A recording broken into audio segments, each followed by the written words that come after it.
আসসালামু আলাইকুম, আশা করি আপনারা সকল ভালো আছেন। সো আজকে আমি ইন্টারেস্টিং একটা বিষয় আপনার লগে শেয়ার করতাম চাইলাম।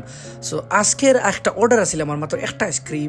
সো আইসক্রিম অর্ডার আমার দিয়েছে 21 পাউন্ড, মাত্র 9 মাইল। সো 9 মাইল আমার লাগে এখান আছিল 21টা পাউন্ড দিয়েছে। তো আমার 49 মিনিট লাগছে আমার কমপ্লিট করতে। সো আলহামদুলিল্লাহ ভালো একটা অর্ডার, যেহেতু আমি লইয়া যদিও দূর আছিল, বাট 9 মাইল আসলে বার্মিংহাম লাগে কমতা নাই। কারণ যে জায়গাতে আমার অর্ডারটা দিছিল আসলে এইদিকে একটু ট্রাফিক কম আছিল, তো লইলাম। যেহেতু প্রতিটা রোডও স্পিড লিমিট 50-60, তারপরে আরও আছে স্পিড লিমিট 40-40 আর কি। সো এর লাগে আমার লাগে ইজি, আমি লইয়া যাইতে পারবো কম সময়ে। তারপরে আমার 49 মিনিট লাগে গেছে, কারণ 9 মাইল আছিল টোটাল। সো 9 মাইল অর্ডার আসলে আমরা সচরাচর এটা মারি। Birmingham 9 mile, 10 mile, 15 mile, 20 mile পর্যন্ত কোনটা না যাওয়া যায় দ্রুত গতিতে, যেহেতু বড় বড় রোড আছে, প্লাস স্পিড লিমিটও একটু বাড়াইল আছে।